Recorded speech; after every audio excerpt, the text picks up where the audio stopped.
महाराष्ट्रातील अंशतः अनुदानित ज्यांचे लेखाशीर्ष 0511 3379 3261 3361 469 आणि स्थानिक स्वराज्य संस्थांच्या शाळा ज्यांच्या ग्रँटला पैसे कमी होते या सगळ्यांसाठीचा अनुदान निधी वितरणाचा आदेश यासोबत जोडला आहे।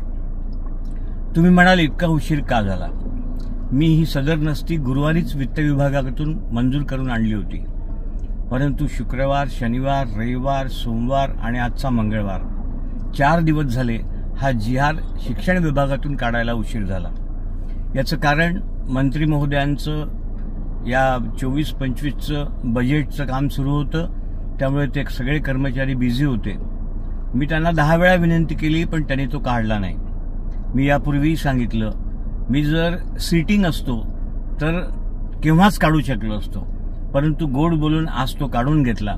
आता तुमचे पगार भविष्यात रेग्युलर होतील, कधीही 3-4 महिने अडणार नाही याची मी तुम्हाला ग्वाही देतो। मला जाणीव आहे की 3 ते 4 महिने तुमचे पगार झाले नाही। ज्याचं पोट भरलं असतं त्याला उपाशी पोटी काय वेदना होतात त्या कधीच कळत नाही। मला त्या कळल्या होत्या, कारण मी अनेक दिवस उपाशी पोटी राहिलो आहे। तुम्हाला तुमचा निधी वितरणाचा आदेश काढण्याकरता यापुढे कुठलाच उशीर होणार नाही किंवा यापुढे कुठलीही रक्कम कमी पडणार नाही याची काळजी मी भविष्यात घेईल। तुर्तास एवढेच। तुम्ही फक्त पाठीवर हात ठेवून लढ म्हणा, मी लढतोय। धन्यवाद।